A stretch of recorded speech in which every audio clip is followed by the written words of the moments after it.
my name is Geraldine. This is speech 1. This is my audience. 1, 2, 3, 4, 5, 6, 7, 8. Okay. I'm going to hand this to you. I got you. Oh. Okay. Time, get down. Oh, good? Okay. All kinds of good. Go. Focus. Okay. We have landed on the moon. We have built appliances to help make our lives simpler, and we can communicate across the world in a matter of seconds thanks to technology. Technology has obviously changed the way we live. However, too much of a good thing can be harmful. Examples of this are cell phones, tablets, and computers. My generation, I remember we used CD players and videotapes, and the touchscreen did not even exist.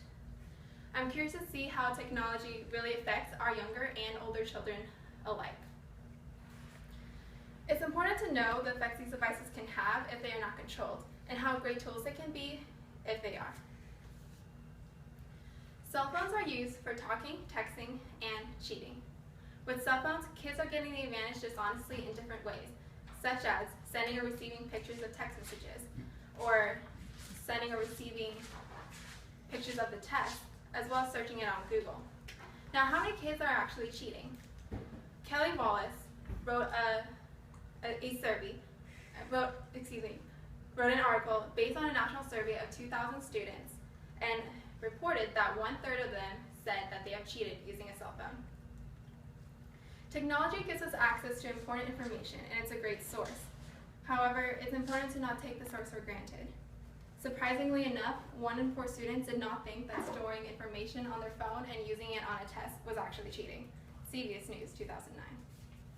In reality, using your mobile device on a test is dishonest.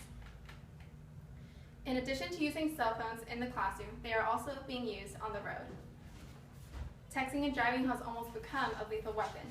The popularity and distraction of cell phones has created accidental and dangerous consequences. The Virginia Tech Transportation Institute says texting and driving has resulted in you being 23 times more likely to crash than if you are not. In the U.S. alone, 3,000 teenagers die a year from texting and driving related accidents. We can communicate when and where we want because of cell phones. However, it is not worth it to put your life at risk and others to send a message to that cute boy. There is appropriate time and place to text, and it is not while driving. Moving along, there is another problem that has come up due to technology, and that is cyberbullying. Cyberbullying is bullying using electronic devices, such as sending mean messages through text or email. Bullying has taken on a whole new level because of the internet. Some side effects of kids that are cyberbullying include alcohol and drug usage, as well as low self-esteem. In reality, forms of communication such as social media sites and text messaging can be great ways to stay in touch with friends or family. With that said, it's important to know about safety on the internet and that when you post something, it stays there.